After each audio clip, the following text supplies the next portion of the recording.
Okay, good evening, everyone.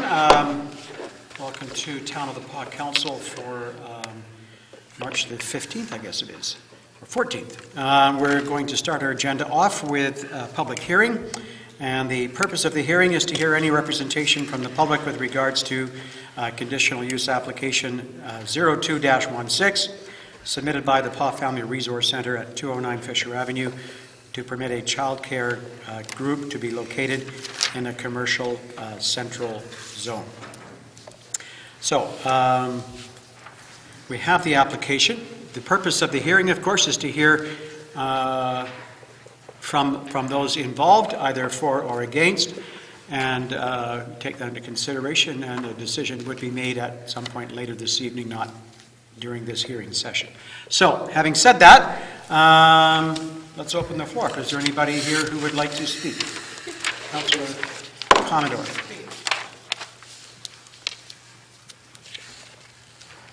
You don't have to go all the way over there, you know. No, she does. Does she? Right. Oh, apparently you do. How sad is that? When you want to be one of the people, you gotta sit. Thank you for your time. My name is Margaret Commodore, co-owner of Liette's 235 Fisher Avenue. I feel we are losing our downtown and we should keep it to the zoning as commercial. If changes are made all the time, what new business will keep the option to open to start a new business in our downtown? Foot traffic will become nil. People like to park and walk from business to business, and it's very sad that in the 3-block area of Fisher Avenue, there's only, that's from 100 block, 200 block, 300 block of Fisher Avenue, there are only 7 retail shops, 8 including the liquor store. I realize it is cheaper to buy downtown, but it should still stay commercial. Already a variance was given to a daycare facility, no outside room for kids to play. Now another child care group wants space with no outside space. To me, this is not a healthy environment. Thank you for your time. That's all I have to say. Thank you. Thank you. Anybody else wish to make a comment?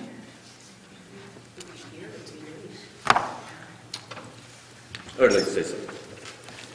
Can you state your name and your address for the record, please? My name is Larry Forster. With my wife, we own the Pas Billiards and Sports Bar on the main street, 219 Fisher Avenue, which is approximately 3 doors down from the proposed area that you want to turn into a youth center, which is also about 4 doors down from the past youth center that was on that street for multiple years, called X Roads or Crossroads. In the 5 years that we were there, we were never asked to show up at any meetings regarding any of this stuff because we don't own the building, we own the business and the contents of the building. So this is the first time that we ever had it brought to our attention that a meeting was taking place that was going to affect the area. What I've seen in the past, in the 5 years that we've been there and the years that X Roads was there, is it is a benefit to the kids to have a place to go, but in the same token, it's a very big hazard. We watch the young kids playing out in the street, playing with traffic, running around back and forth in between semis and cars, listen to the horns of the semis wailing on the horns as the kids were playing Daredevil or chicken with the vehicles going by. I've seen myself where the kids were actually taking rodents, frogs, things of that nature, tossing them out in the street to see how long they would live. I've also seen where they were taking cans of Coke and bottles of Coke and waiting for the semis to go by and rolling them underneath the vehicles. It's a very busy street, and I agree with the parking situation to a certain degree, but even a bigger threat is to the children that are being put into that area, which is so busy all the time. In the evenings and the daytime, there is non-stop traffic going through there, and I feel that it's just a matter of time before one of these kids is going to get hit, or because the vehicles are jamming on the brakes to stop from running over a kid, they're going to get rear-ended by another vehicle or by a semi. So I think that my thoughts are, in a residential area, it would be a good idea. The old Midtown or Food Town down at the far end in the residential area would probably be an ideal space. But having it right uptown in such a hectic area, to me, is a very bad idea. And you're also putting them with a lot of people that are drinking and wandering the streets at night, and you're putting them in an area that has, I mean, face it, there's 3 bars, including myself, on the main street. And now you're going to put kids in on that area. To me, it's a very unsafe area for children. And that's all I have to say.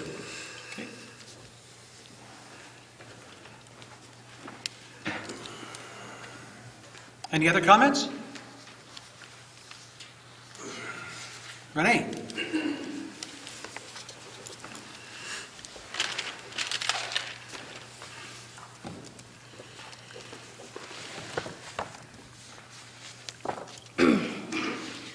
Good evening. My name is Renee Kastrikoff. I'm the Executive Director of the Paw Family Resource Center.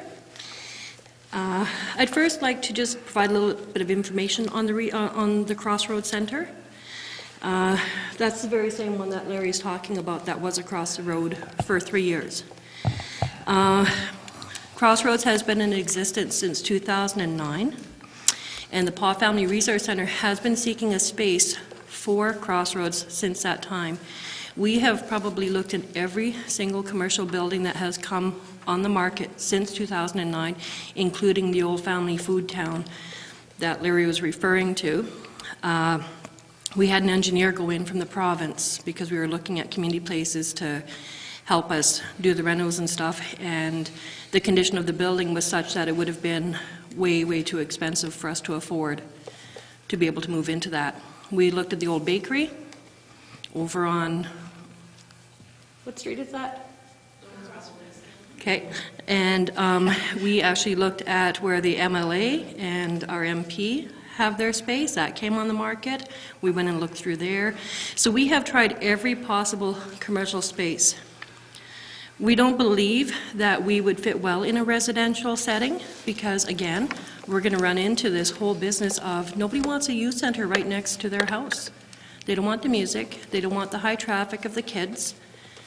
And we can't afford to buy any of the houses in this town, and we can't afford to renovate them for what we'd need them for.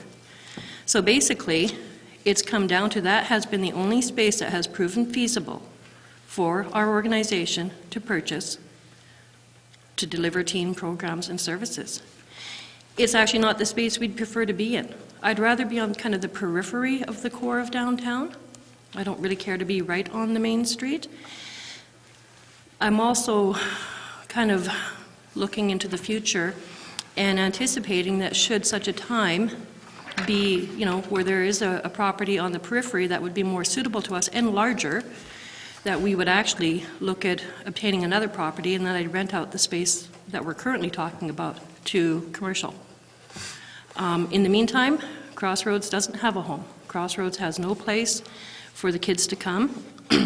Crossroads is the only barrier-free recreation in this community that is specific to youth ages 13 to 17.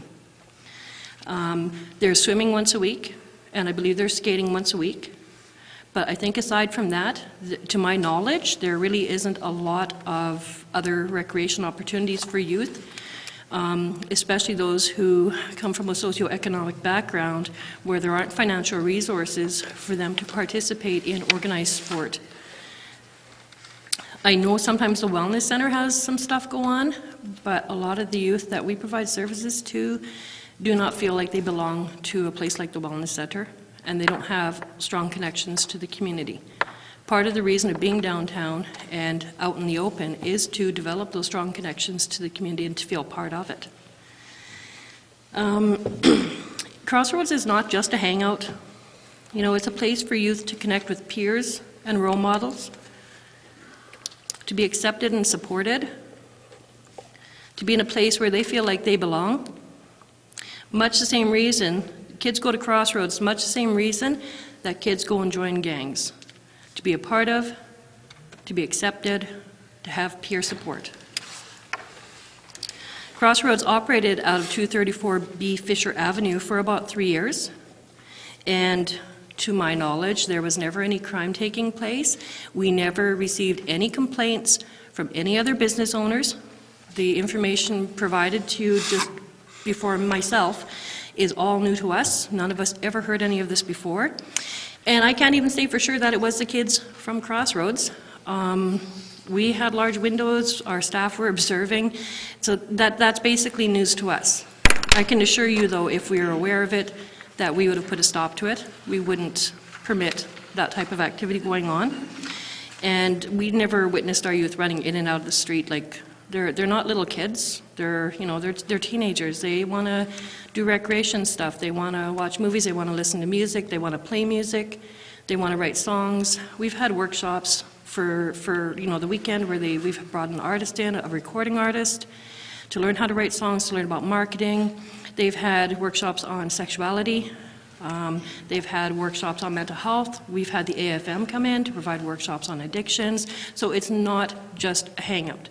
Kids learn best through play, right from, birth up, and teenagers are really no different. It's just that their play is a little bit different. We never actually had any complaints from the RCMP. So as far as we were concerned, there were really no problems in that 3-year time span that we were down on Fisher Avenue. On average, we had about 15 to 20 kids per night when we were downtown on Fisher Avenue. So that's 15 to 20 youth who aren't out roaming on the streets, or who are participating in programming and not just hanging out. It's been well researched, and there are gargantuan amounts of information and documentation that proves that youth who participate in activities are more likely to complete their education, have better health, have better connection with the community, are less likely to become involved in gangs or crime, are less likely to use alcohol and drugs, less likely to become a teen parent, more likely to seek help and support if feeling depressed or suicidal. That's a pretty strong word, and it's not, if you've seen in the media, you know that there's a lot of stuff going on there.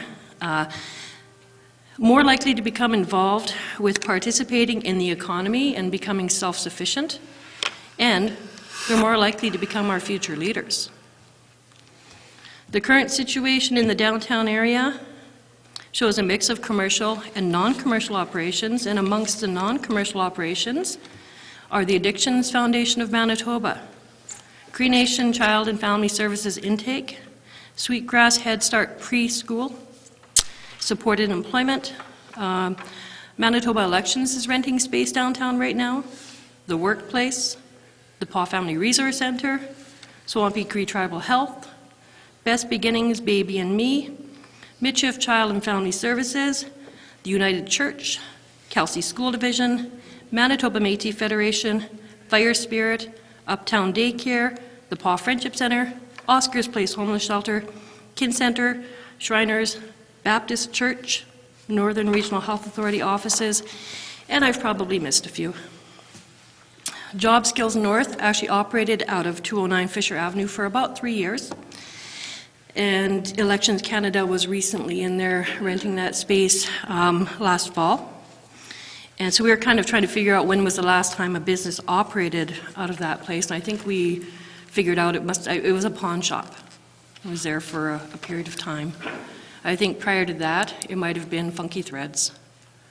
So, I mean, it hasn't, to my knowledge, been on, on anybody's hot list of get-to properties to open a business. But speaking of all the non-commercial places, stop for a minute and close your eyes and walk through the town, or drive, and think if all those places didn't have those places in there. It'd be pretty empty, unless you firmly believe that they'd all be filled with viable businesses here in the Paw. One concern that we have, and it has to do with our location, and we were actually, we've had some discussion about it, and our concern is the proximity to the pool hall. The pool hall serves alcohol, and the youth are permitted to be in there. They're not permitted to buy alcohol. They have to be 18. But they are in there where adults are consuming alcohol. We have young girls, 14, 15, whatever, and older men whatever. There's this mix going on in there, and we are concerned about that. So we want to offer options to youth downtown, because that is the place they go to. That's really the only place, unless they're buying Subway or pizza, you know, after 6 o'clock. And we want to ensure that there are safe alternatives for the youth in our community. Do you have any questions about Crossroads and the programs that we offer? I have no questions about it. Where are they offered now? Where are we offering right now? We're really not. We're just trying to, we just kind of gather up kids because we don't have a location and take them to the Blizzard hockey game or swimming or just kind of whatever's going on that we can kind of take them to, but we don't have a place for them to come to. Sometimes at the Family Resource Center, but again, that's kind of like for 0 to 6. It's little toys, like it's not really a youth place. So, and some of the kids live in that area. They don't want to be going there and their siblings follow them. And we're not set up in there for a youth center. We're set up for early years education. So really nowhere right now.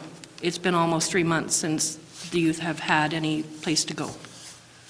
What about right there? Right there. That's Isn't the that Friendship used to Center be- space. That's the Friendship Center space. It's not the Resource Center space. Didn't they used to run a teen program out of the Friendship Center? The Friendship Center did. They actually ran a program called Club 53. Yeah. And there was a devolution with federal funding. They actually rolled in the Aboriginal Friendship Center program dollars, which historically had been core funding, with the Cultural Connections for Aboriginal Youth funding, with the Urban Aboriginal Strategy funding. They took $40 million of the $50 million pot allocated across Canada. They amalgamated all those funds, and they took away the youth funding. And you had to apply through other avenues to try to have youth funding. And it's not just for friendship centers now across the country, it's for any Aboriginal serving organization. So it's extremely competitive, and there aren't enough dollars to go around. And I don't know when the Friendship Center is going to have, per se, a youth center, but they are working on other plans, and they do actually need that space. The other issue with being in the Friendship Center was, even though we paid a lot of money to have a really bright light installed in the back, it's not very safe, and a lot of the kids quit coming because they don't want to be coming into the back and going in through the back doors. They don't know who's behind there. A lot of parents don't like it. It was just not safe at all. So What's wrong with the front door? Yeah. we got actually an Allen key for the front door, and the first time our staff went to use it, they were told they're not to use it, so they didn't use it. Somebody from the town came out there and told them, close that door, lock it. So I don't know who it was, Yeah. but, so they didn't use it, and they used the back, and, yeah, attendance really dropped That Allen off. key, use it. It's your building too. I've seen people come in and out while we've been at meetings and go into the Friendship Center for different activities that you've been having there. It would have been maybe if they had a community event, Crystal, not for the youth. Anyway, the youth center is no longer in there. And it's not the Resource Center space, though, you know what I'm saying? It's somebody else's space. For sure. No, Yeah, I was just wondering if it used, because I remember that it used to run through there. Yeah, they were in there for a while. So And similar programs, correct? Similar programming? Friendship Center, right? The Club 53 is similar to what Crossroads is? They were similar, Yeah. similar in concept. Young But they did teen- tend to attract the younger kids. Yeah, but it was a teen program, like an evening teen program, correct? It was, yeah. Okay, this question has nothing to do with Crossroads, because I understand it, I believe I understand it quite well, very supportive of it. But I am a little concerned when you said that, that the users of that group, they don't feel a connection to the wellness center. So given the fact that that's where the ball diamonds are, that's where a future spray park would be, that's where a future skate park would be, that's where the track is that not a natural attraction to activities? Well, sure, if there's a skate park and they're interested in skateboarding and they have a skateboard, they'll go there, and it's outside, so they don't have to walk into a building. There's a stigma attached to certain buildings, government buildings. A lot of times, people don't want to walk in there because there's a stigma attached. There's a stigma attached to the Wellness Center gym. And if you're one of the have-nots in the community, if you come from a background where you can't afford to pay to use a place like that, and you witness people going in and out of that building who have money, you know, your school peers and stuff like that, you don't feel like you belong. You're not going to walk through the doors. Like, you don't, that connection is just not there. They don't feel like they are a part of it. For outdoor stuff, I'm sure they'll partake in the skateboard park and certainly the splash pad. It's not the location or anything. It's the stigma attached to walking in where you know you're a have-not and you can't afford the fees, or you don't have the runners, or you don't have the skates, or you don't have. So, and the greatest majority of the kids that we have coming to Crossroads are kids who come from a socioeconomic background where there isn't a lot of money. Even for joining baseball, we know of some families, you know, especially if you've got more than one kid, first it's only 25 and then it becomes 50, 75, or 100, you know, and that's just one sport. And then you, again, look, it's only for 4 weeks. So, I mean, they have to kind of, you know, weigh their priorities. Yeah. Okay. Sorry. Ryan? I was just wondering, could you share with us, maybe someone said it and I missed it, but in terms of hours of operation and that sort of thing, can you share with us some of what the plan would be? Absolutely. For the most part, our hours of operation are going to be 6 to 9 and 6 to 10. A little bit later on Fridays, and it'll be mainly during the week, and that's basically because we don't have a whole lot of staffing dollars right now, so it's, you know, a little bit more minimal than what we would like. We do have plans going forward with the Teen Center. We don't want to simply always be just programs and activities. We actually want the teens to start looking at their futures. We want to start looking at things like entrepreneurialism. We want to have workshops. We want to have opportunities for the youth. We want them to start looking at being a part, like participating in the economy. And they need to start thinking now. You know, you're 13, you're 14, you need to start thinking of these things now. You don't have to decide what, you know, your career is going to be, but you need to start thinking about the future. And we really want the kids to stay in school. We want to see them graduate, you know, well, and to basically have some kind of an idea for what type of post-secondary training they'll go on to, be it university or trades or whatever. But that's something that we really want to move into working towards, and we're looking at another government program that will support us with that through Children and Youth Opportunities. So we hope to expand, you know, with the services and the hours that will be open. Thank you. Okay. Anything else? How does it differ from McDonald Youth Services? McDonald Youth Services is actually a residential program, and the kids that are involved in McDonald Youth Services are kids that are in foster care. So the kids that we provide services to may or may not be in foster care. They're just youth in town. Whereas in McDonald Youth Services, those kids are living in the home of McDonald Youth Services. They're in their care, like Child and Family Services. But there is some overlap. None. None? None. The only overlap there could be is if a kid from who is in the care of McDonald Services came to the youth center. But otherwise, there's no overlap in terms of our goals or objectives or anything. It's going to sound like I'm a scary old guy. I don't know how else to put it, but is there some sort of a process that when kids go there, you kind of, you know, go through a couple of page of Q&As about, you know, hey, so where are you from, what's going on, what's happening in your life, blah, that kind of stuff? Yeah, actually our staff welcome the youth as soon as they come through the door. They talk to them, they get to know them. We have a sign-in sheet, so at least you get their name, you know, and their age. And they start developing relationships with them, a rapport, you know, just talking with them. And a lot of the kids, it really depends on your staff. You know, some staff connect really, really well to the youth, and some staff are better at organizing. So you might have 1 or 2 staff that really connect with the youth and become mentors to them, and they, you know, get some really, really deep information from the kids sometimes. The kids will share a lot. Sometimes that staff person is the one caring person in that kid's life, and sometimes that makes all the difference. Okay, great. I have a question. Yep. Renee, you said the hours of operation as a teen center would be 6 to 9 or 6 to 10.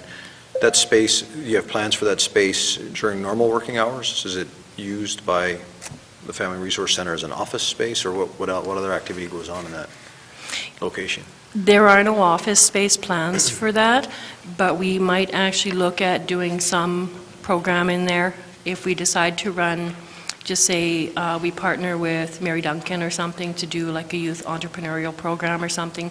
We might look at doing something during the day, but very little. We don't have any major plans at all for doing anything during the day. If we do during the day, you know, it'd be the latter part of the day if there's no school or something. But no, we don't have any main plans for that. Parking also isn't an issue. Our participants don't drive, or they don't have vehicles, and we have 2 parking spaces behind the building, and also the MMF has graciously allowed us to use any overflow parking that, like, into their space in the back of their building. So we shouldn't have any parking issues at all. Okay. Any other questions? Thanks, Renee. Thank you. Okay. Anyone else? Susie?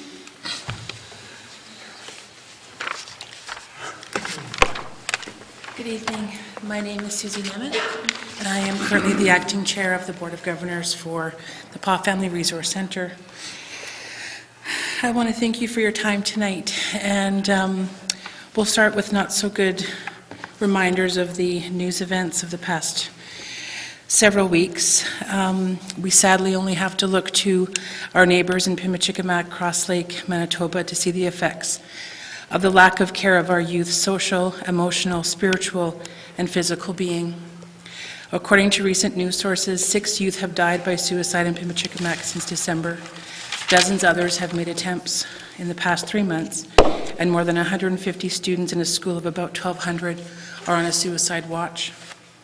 So what does that have to do with our youth here in the PA? And I would say everything. What is preventing the same scenario from occurring here in our very own backyards? Seemingly not much until you have the opportunity to speak to anyone, a board member or a staff member, at the PA Family Resource Center, who will speak passionately and excitedly about the work that we are doing there to support our youth. As Executive Director Kastorkoff demonstrated, there is a real need for a safe, accessible, and non-threatening space for the youth and teens in our community. And we firmly believe that we have found the perfect home, and as Renee said, perfect for now, maybe not for the long term, right here in our own community. It's the space where our youth can access like-minded, socially active and aware individuals, a space where they can come to decompress from their often not pleasant realities, and a space where they can access programming and supports needed at their age. Even better, a space that is conveniently located in the heart of their community. I want to read for you now a letter that came to us from Lee Cartwright. He says he's a resident of the PA and has lived here in the community for approximately 35 years. I was previously involved with the programming and management for Club 53 Youth Center. Through this experience, I have learned that it is truly amazing to see the pride that the youth can have in themselves and the level of pride that comes with feeling of ownership in the youth center. I would like to address an issue that takes place only a few doors down from the proposed location for the youth drop-in location. The PA Billiards Pool Hall, or Lounge, is a licensed establishment that is considered a private club. The youth are welcomed into this establishment by paying an annual membership and signing in every time they want to enter. Naturally, the youth want to come in and play pool on Friday and Saturday nights. Where the problem lies is that we have intoxicated adults who are also out enjoying their Friday and Saturday night, mixing with these young teenagers both inside the establishment and outside on the street. Why is it that these youth cannot have a safe place to go and hang around with friends, play some pool or foosball, and take part in some positive youth-based programming?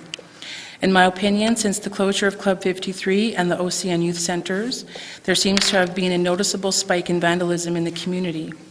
A perfect example that illustrates this spike is that there was a need to create Facebook pages such as the PA Community Watch. I think he's meaning the Neighborhood Watch.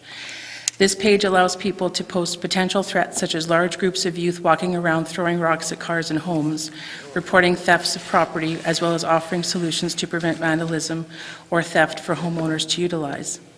I know firsthand just how important these centers are to the children in the community.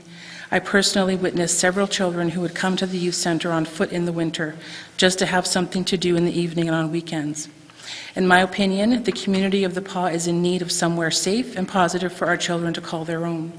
The opportunities for youth programming are endless, and I feel that the first step in getting the ball rolling is to have a building, some willing youth, and concerned community members who are driving positive change. I, for one, fully support the resurgence of a youth center in our community and hope that a positive solution can be reached.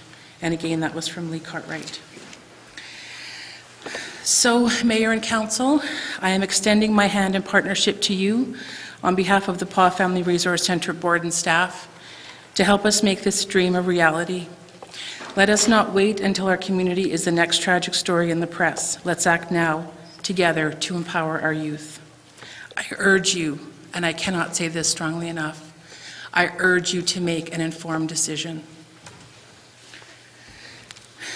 Are there any questions that Mayor and Council have as it relates to the variance application, the PAW Family Resource Center or the Teen Center at this time? Not me. Thank you. Great. Thank you, Susie.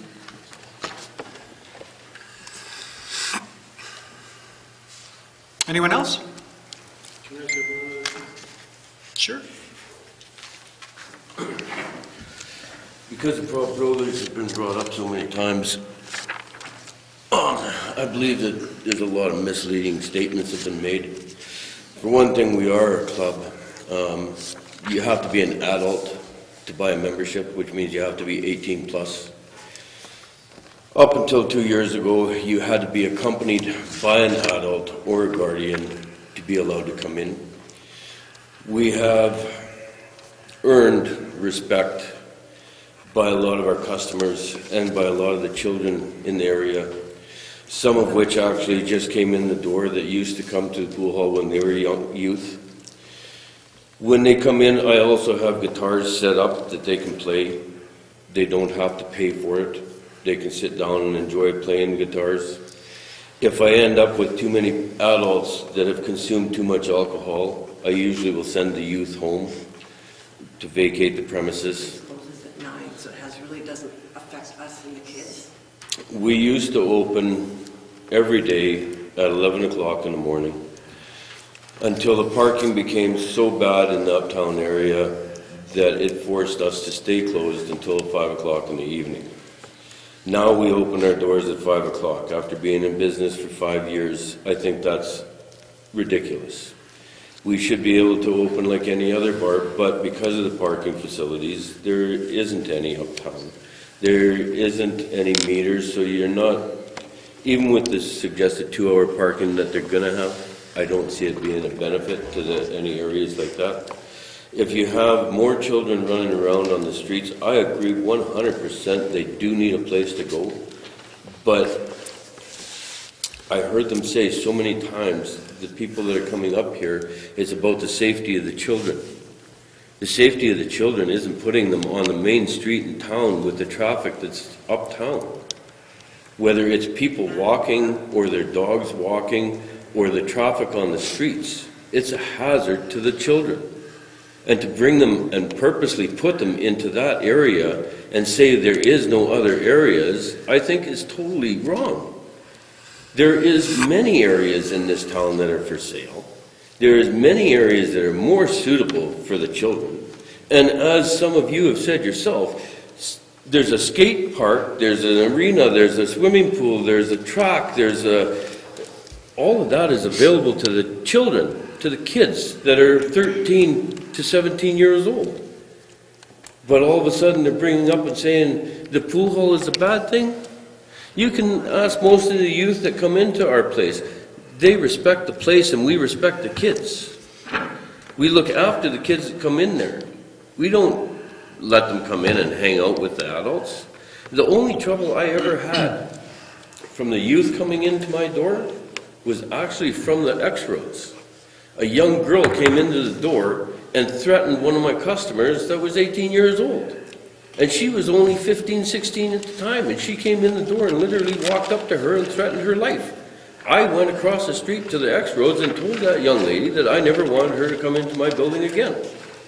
Because that's one thing that my wife and I do, is we enforce that there's respect to be held for adults as well as the youth.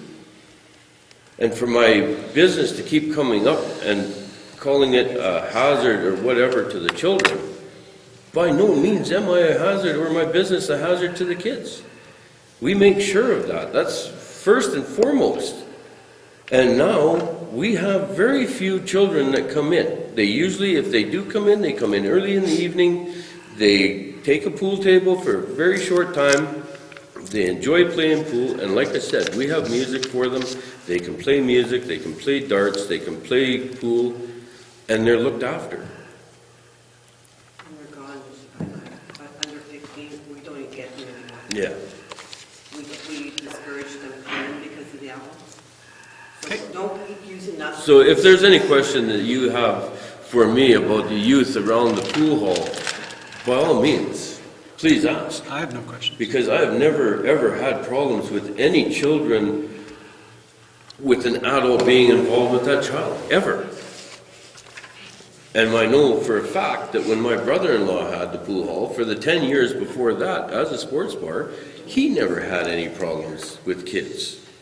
Okay, There was never any adults hurting the children, ever. this is not a Donald Trump rally, so it's a... Sorry, what? Not you. No, it's just activity in behind. Oh, okay. Okay, thanks very much, Larry. Anybody else wish to speak to this, or for this, or against this? Okay, so this is on a conditional use application. Whoop, yes. Yeah, of course. My name is Shannon Goulet. I live at 230 Ross Avenue. I have 2 young children. I actually have 3. One's an 18-year-old. I don't know anything. I don't have too much background on what's going on with Crossroads, other than I feel very strongly that the youth do need somewhere to go. Where I live, there's a lot of traffic. I get people from the Gateway. I get people from the cab stand. I get people from the streets who want to use the cab stand as a hotel. I've got feisty neighbors. I see a lot is where I'm going. I don't see a lot of places for youth to go in town. And when we talk about relativity, there are a lot of youth that come in from surrounding reserves, and they don't feel that connectedness to places such as the skate park, the wellness center, the pool hall. You know, a lot of it is there's no money in these families to provide that. A lot of it might be they don't have the resources or they don't have the assistance to be able to enjoy those places. Because I do have a 10-year-old and a 16-month-old, my fear is one night, irregardless of the time, because anything can happen between midnight to midnight, one day to another. I would really hate to see a youth in a position of helplessness. We're talking about suicides, and I've heard Cross Lake come up quite a bit, and Cross Lake is near and dear to my heart. I do have a lot of family. I'm not looking for or expecting sympathy for or empathy for that. I'm just saying that I can relate to how a lot of youth feel when it comes to feeling like they belong somewhere. I feel a lot of workers at Crossroads can relate to a lot of the youth coming in to their doors. And I feel as though the youth accept them easier than they do other groups. You know, we're talking about Billiards, I have nothing to say about that. You know, it's an establishment. I just really would hate to see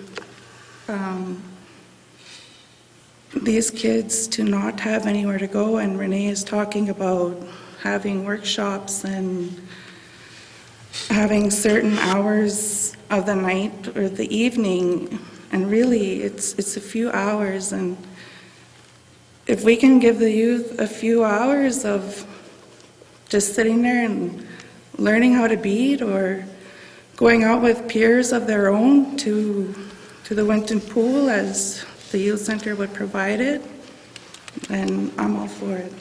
Those are just my personal thoughts. Okay, thank you. Anybody, any comments? Yep. Can you just sit by the microphone so that they'll be able to pick up your voice? Oh, okay. Yeah. It's meant to intimidate you. It's not working. Good answer. Okay, I was asked to come and speak tonight on Crossroads. I realize that there are two opposing factors here. One is the business, the billiards, and the other one is Crossroads. I think they can coincide. I think I've seen it when Crossroads is open. I've seen my sons attend, and they made friends there. They pursued their guitarists, and that's where they were able to go and meet other musicians. I know at one time there was a billiard table, a pool table put in there, but I believe it was removed because it kind of competed with the billiards across the street. But I'm here to say that with Renee and her committee, Crossroads is vital. It gives the youth a place to meet and a place to exchange, to be friends. That's something that the Town of the Paw, OCN, RFMIP, Kelsey are always looking for, is to create that friendship and use our resources as efficiently as possible. And I think that's what Crossroads would allow. So I'm here to speak for Crossroads. It's a great venue for the youth to utilize, to get together, forge friendships, and I hope you allow it. Okay, thank you. Okay. Anybody have any comments? Pardon?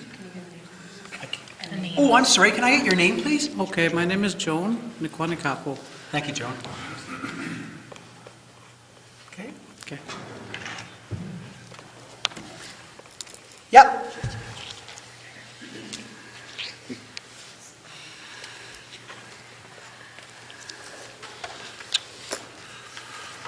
Good evening. Good evening. My name is Sheila Peebles. I live at 104 Laughlin Avenue.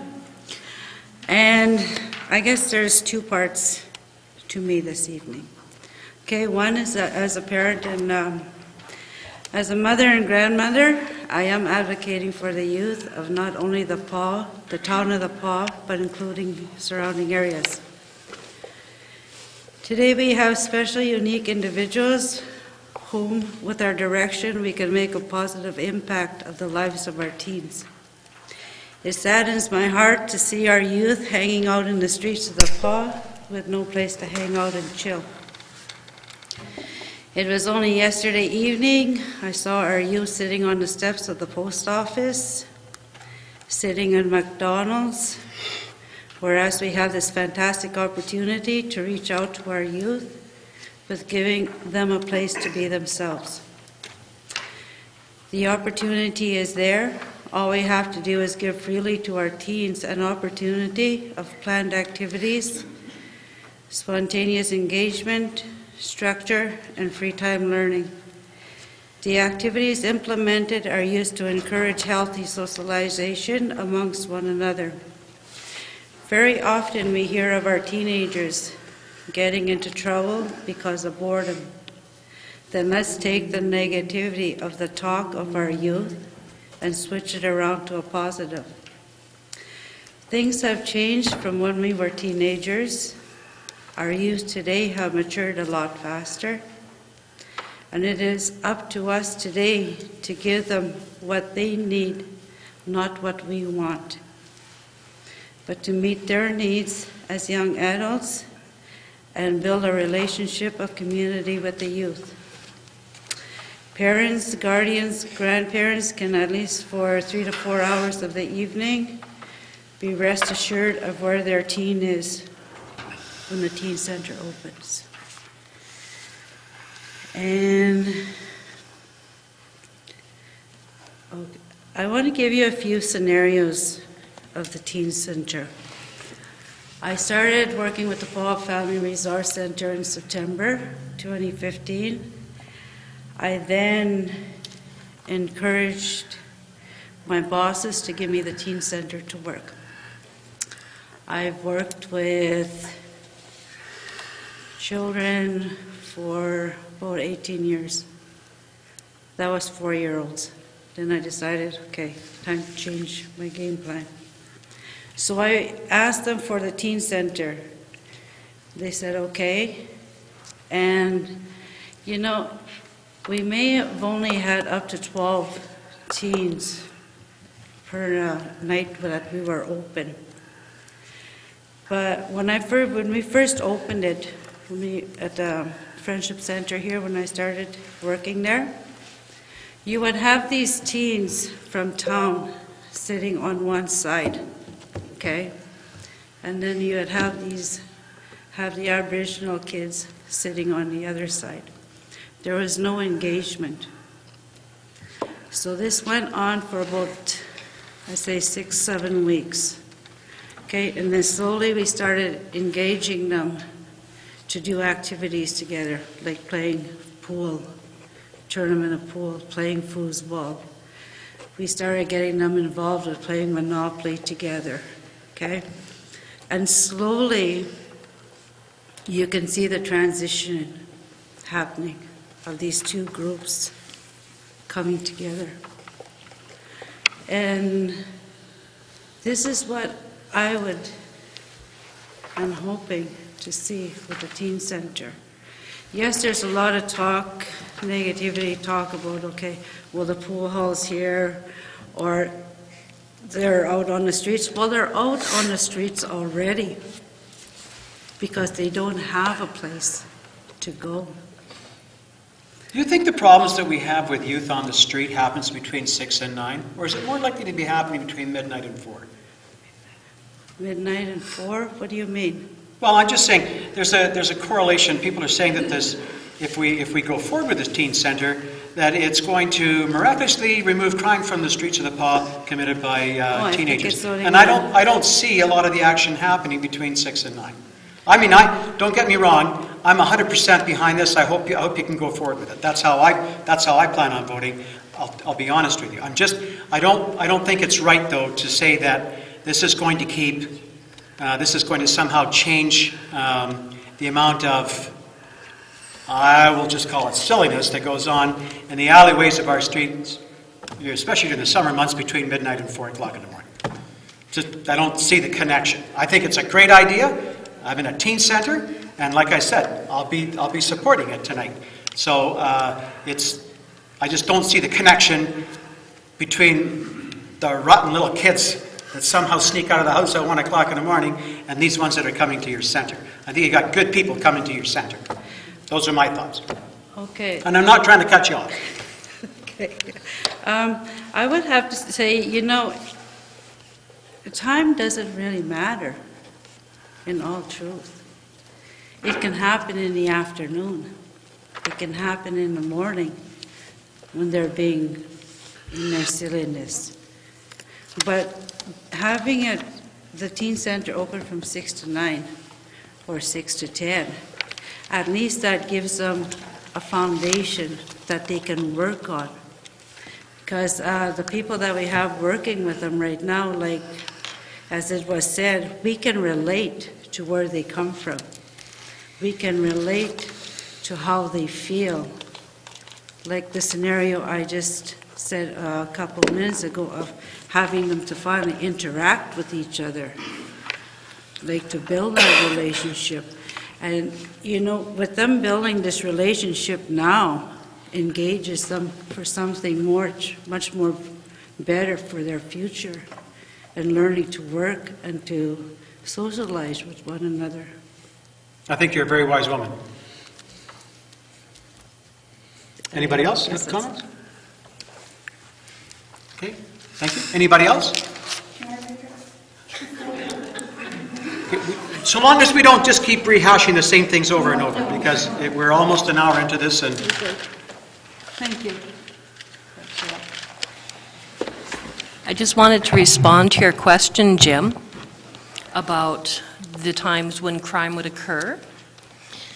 Research has shown, and pretty much everything I present to you is evidence-based, that kids, youth who participate in activities in the evening, especially like extracurricular after school and on the weekend, are much less likely to become involved in crime. The kids who are coming to Crossroads are much less likely to be the ones that are out between 12 and 4, breaking into cars or, you know, vandalizing things or whatever.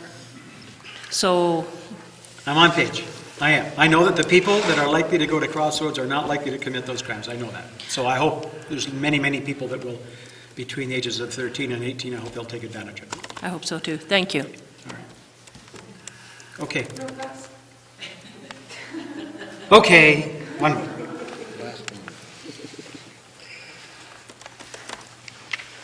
So just to address what you mentioned about crime, I don't think because the youth center is open, crime is going to drop dramatically.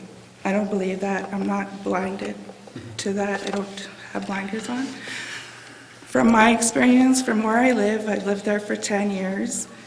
The hours that the Crossroads Teen Center wants to stay open are the hours I see youth within these ages wandering around, nowhere to go, just looking to start whatever. You mentioned silliness, that's a very nice, polite word for it. But those really are the hours that I see youth these ages wandering around with nothing to do. Okay, okay, appreciate it. Shirley? I'm just going to make a quick note here. From what I could hear, because I find that I have a hearing problem in this place. But anyways, the one thing I want to do is you hear the hue and cry, and I have over the years with the various jobs and people I've been involved in, is there's no place for teens, young people to go to. And then when we get something trying to get started here, it seems like we run into a roadblock.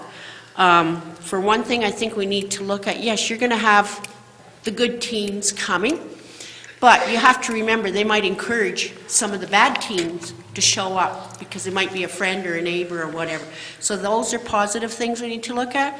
The other thing, according to this, I hear that they have games in place in there to play with. They're also going to be looking at programs to teach these kids various things. So there's positive notes here, I think, for the whole center. And this isn't the only center that's connected to being uptown in the main streets. And I'm sorry, I come from Dauphin, and I know what that was like when they started the teen center down there for kids to go to. A lot of these people can't afford to go to any place that costs money, and this is what we're aiming at. Thank you. Thank you. One more. Yeah. Sure, come on up. Nothing to do with anything else here tonight, so I think you're wrong next to come. Come on up to the chair. State your name, please. Oh, wait a minute. Hold it. This is a hearing? This is a hearing, okay? We'll have a citizens period immediately following the hearing. Okay, no problem. Really heavy in this room. Okay. I can't wait to hear what this is about. Okay. So is that for conditional use or variation, or was that just presentation? That's presentation for both, as I understand. Is everyone's okay with that? Yes. With the conditional use application as well as the variation application. So, Can I say one quick thing? sure. It'll just be 1 minute. Okay. My name is Lauren Carter, and I'm a professional writer, so I just want to point out the fact that the skate park, the sports venues are not the only thing that youth need. I've been instrumental in helping create a writer-in-residence program at the library. That is one thing where that person who's coming from Nova Scotia to work for 6 weeks with teen writers and other writers in the community, it is much easier for teens to write and to be part of that where they belong, especially disenfranchised kids. So if these guys are having this sense of ownership and this programming can come to them, arts programming, then I think that will accomplish a lot. Because a lot of artistic kids, too, are the ones who are the rebels. So I just wanted to point that out because a lot of focus is on sports and there's a whole other area that needs attention. I don't think anybody is saying anything about the merits of the program. We're talking about the location here, and that's the biggest issue. Yes. The merits of the program are obvious. You know what I mean? Sorry, my point is that it's much better for kids to have their own location in order for this programming to go to them, because a lot of them would not go. Yeah. They will not go to the library if something is offered. If they have their own place where they have a sense of ownership, then it's much better to have a writer come to them, or a filmmaker, or a bead. Shannon mentioned the beading class. Okay, your points are well taken. Different opportunities. Thanks. Okay, so in order for the facility to proceed, it requires approval from town council, both on the conditional use and on the variation. So I'll bring this hearing to a close, and I will let you folks know you are most welcome to stay. This is on the agenda for tonight. We will be deciding on both of the applications later on in the council agenda. All right? I'm just going to then move on to